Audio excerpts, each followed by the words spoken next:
Hey there, and welcome back to Algebra 2 Trig Chapter 5 Study Guide. So we are going to continue here with number 6.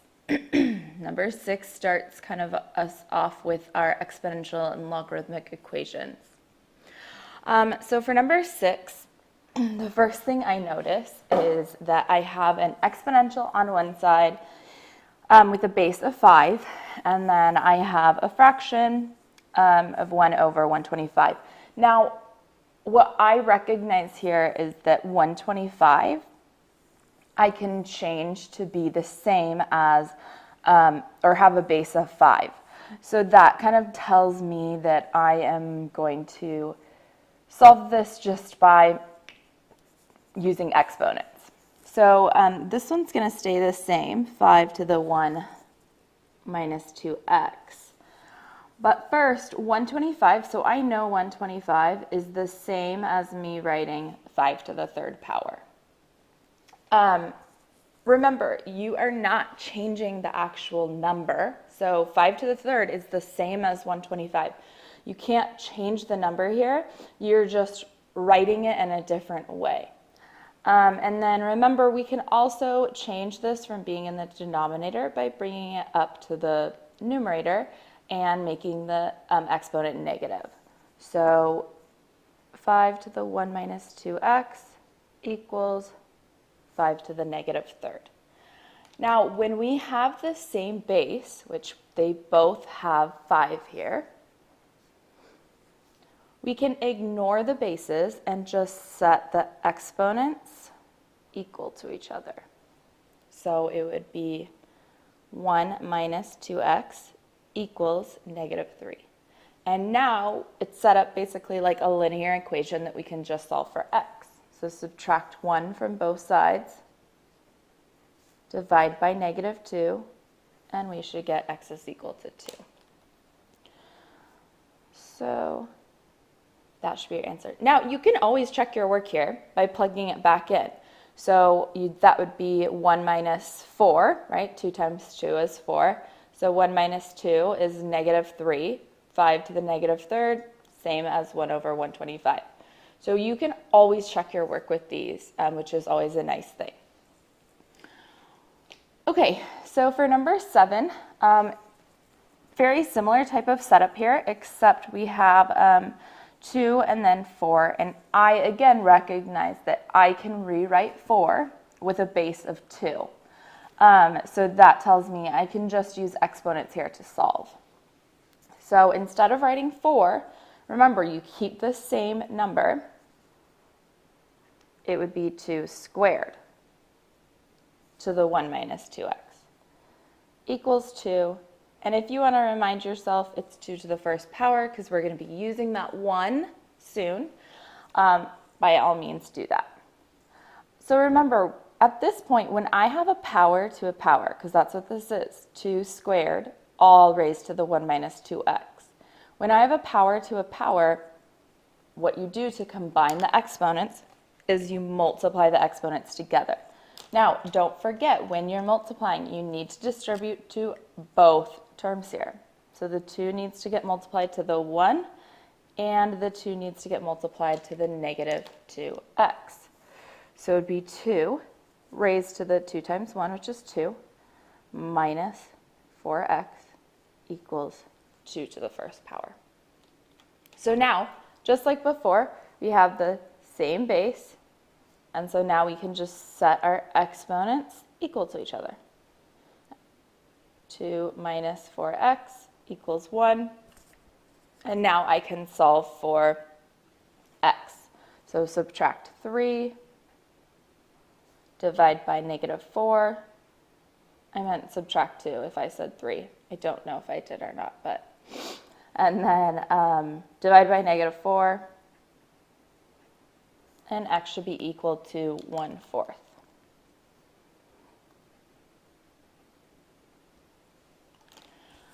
Again, you can check your work here. So 2 times 1/4 is 1/2. 1 minus 1/2 is a half.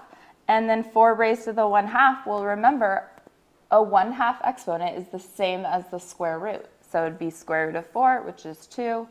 that checks out.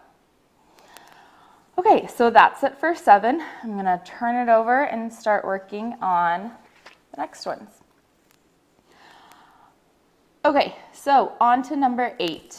Evaluate the expression ln of e raised to the rad 2. Now, again, when you see ln, if it helps you to rewrite it as log base e of e raised to the rad 2, by all means rewrite it. Now, at this point, because you made flashcards of that table we did when we started doing our logarithmic rules, you should know 2 rules that will help us to simplify this. The first rule is our power rule. Our power rule says, okay, we can move this rad 2. Because it's a power, we can move it to be in front of our logarithmic equation.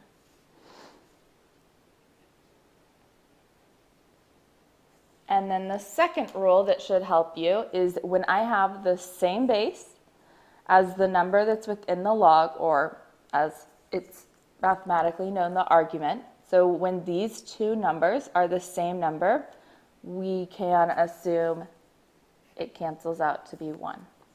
And so now we just have rad 2 times 1, which is rad 2. Now, I know some of you guys are wondering, okay, I can do that just by looking at it, and that's totally fine. If you had this type of problem and all you showed was rad 2, that's completely fine. I would know exactly what you did. Okay, so on to number 9. So for number 9, the first thing you have to know, and hopefully I've stressed it enough in class, but you have to know what a square root of 4, what the square root represents as an exponent. And so we need to rewrite this. Instead of the square root of 4, it's 4 to the 1/2 power. Now at this point, you should recognize that we're essentially at the same point that we were up here. But I'll still go through the same steps here. So first, you can apply the power rule. Move that 1/2 to the front of our equation.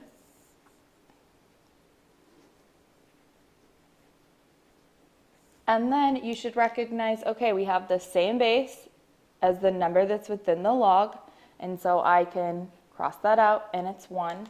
And so all I have left is 1/2 times 1, which is just 1/2. Again, for number 9, I would not expect you to have any work there. You could just have 1/2. I would be completely fine with that. Okay, on to number 10.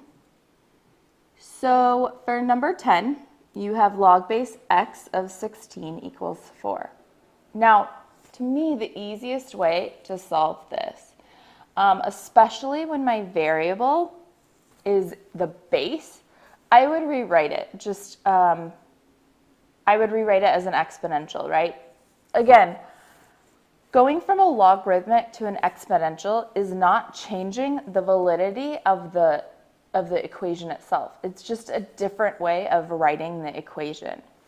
So when it's exponential, remember, it's x to the 4th power equals 16. And so at this point, we think to ourselves, okay, what to the 4th power gets me 16? Or we could also just take the 4th root of both sides. And if you want to do that in your calculator, if you can think of it off the top of your head, that's fine. And you should get x is equal to plus or minus 2. Now, remember, you may be wondering, okay, well, can I have a base of -2? And the answer is yes, you can have a base of -2. The only number that can't be negative is going to be your argument, or the number within the log. That number can never be negative because it goes out of our domain. So our answer here would be plus or minus 2. Sorry.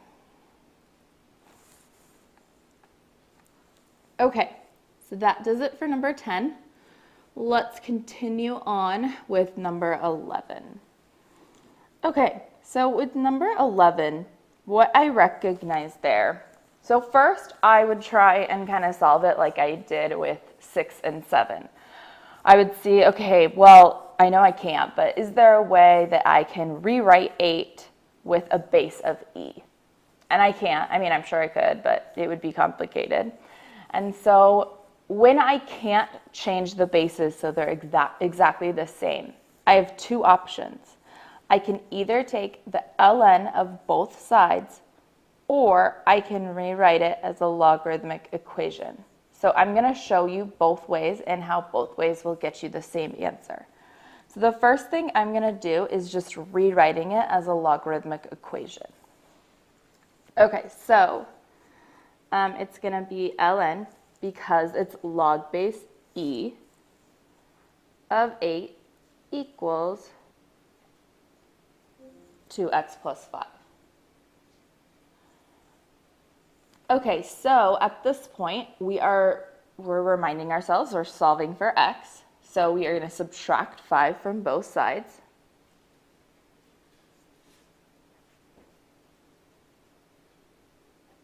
And we have ln of 8 minus 5 equals 2x. So then we're going to divide both sides by 2.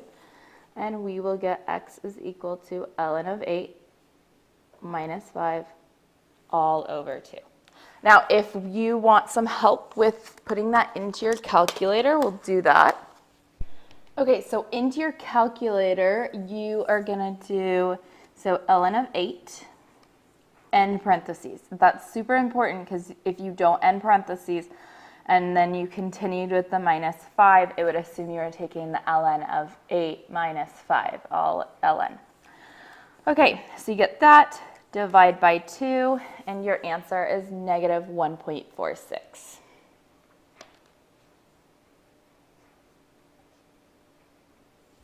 Okay, so like I said, I'm going to show you the other way as well that you could solve it. Another way is instead of right off the bat changing it to logarithmic, you could also take the ln of both sides of the equation. So that would be ln of e to the 2x plus 5 equals ln of 8. And so at that point, I would recognize I can use the power rule and move that 2x plus 5 into the front.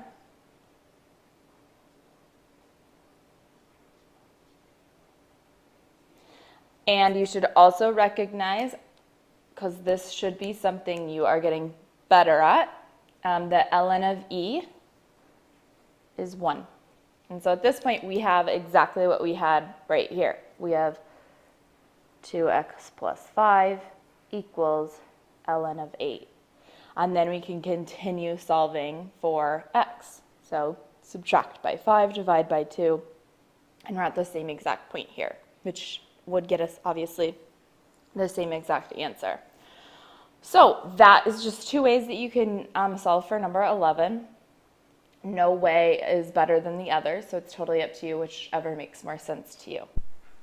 Okay, so we're going to move on to number 12, which is to write the expression as the sum and difference of logarithms. Okay, so whenever we are taking one thing and kind of expanding it out, the first thing you want to do is you want to undo the quotient rule. So the first thing you want to undo is you want to undo the quotient rule. And so, if possible, of course. So at this point, you should see, okay, they are dividing. And so to split them into 2, we're going to split them into 2 by subtracting. So it would be ln of the whole thing, so of the whole numerator, I mean, of x cubed times x squared plus 1 minus ln of x minus 3. So once you've separated them using the quotient rule, you move on to undoing the product rule. And so right here, we have two things that are multiplying together. So to undo them, or to separate them, we would separate them by addition. So it would be ln of x cubed plus ln of the square root of x squared plus 1 minus ln of x minus 3. Okay, so first you undo quotient, then you undo the product rule. Then you're going to rewrite any square roots as exponential fractions. So we have a square root, which means we can rewrite that as an exponent of 1/2. So x cubed plus ln of x squared plus 1 to the 1/2 minus ln of x minus 3. Okay, so we undo the quotient rule, we undo the product rule, we undo any square roots, excuse me, and turn them into fractional exponents. And then you want to use the power rule. So you want to undo the power rule at this point. So to undo the power rule, what you're just going to do is any exponents, you're going to move them to the front. And we only have 2, so it would be, I'm just going to actually write it all over here since I would have to write it twice anyways. So we have 3 ln of x plus 1/2 ln of x squared plus 1 minus ln of x minus 3. Oops. And that is as expanded as you can go. So there's nothing further that you can do here. So again, when you're expanding, you undo the quotient, you undo the product, you undo any square roots, and then you undo the power rule. Okay, so let's kind of look at that in comparison to 13, where instead of expanding, now you're condensing it. So the first thing that you want to do here, and now this one is kind of, you're going to do a couple more steps. But the first thing I would do is I would first undo this square root. I would rewrite it as an exponent. Now, we are going to redo it, but because of this number here, I need to undo it first. So I would first start, okay, we have log base 4 of x squared plus 1/2 log base 4 of the x to the 1/2. Now, important, obviously, is to recognize they have the same base. So we can only condense it if they have the same base, but, you know, they did. So, okay, so now the first thing I would do is undo my power rule, or do my power rule, essentially. Move 3 to the 2, and the 1/2 is going to go up. Now, when there's a power already there, like this one is here, what's going to happen is you're just going to multiply them together. So it would be log base 4 of x to the 3 times 2, which is 6, plus log base 4 of the x, now 1/2 times 1/2 is 1/4. Okay, so then at this point, you are going to, so the first thing you would do is the power rule.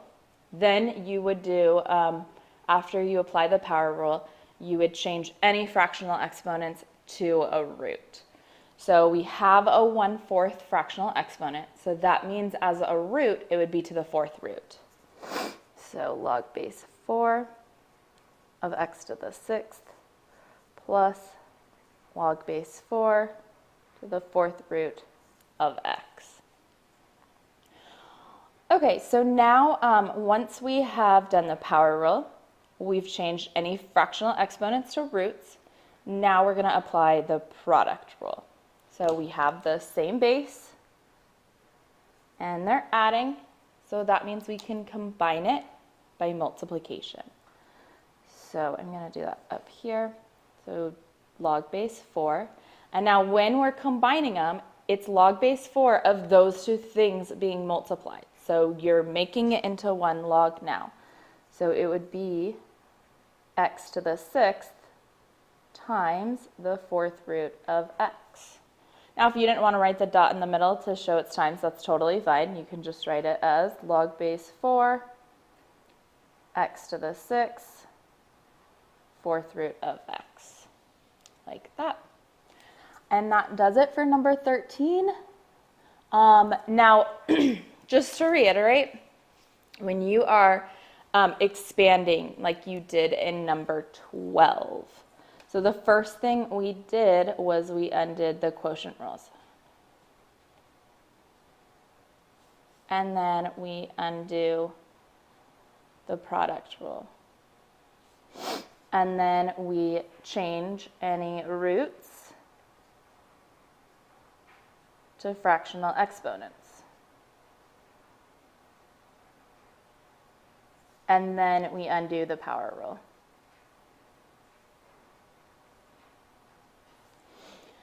Now, when you are condensing, it's almost the exact opposite. So we first undo the power rule. Or no, we don't undo it, we do the power rule. And then we change any fractional exponents to roots. And then we would do the product rule and the quotient rule. And remember, sometimes you can simplify. So that would be your last thing. Okay, so that wraps it up for number 13. So I'm going to stop the video here and then continue on with the rest on another video.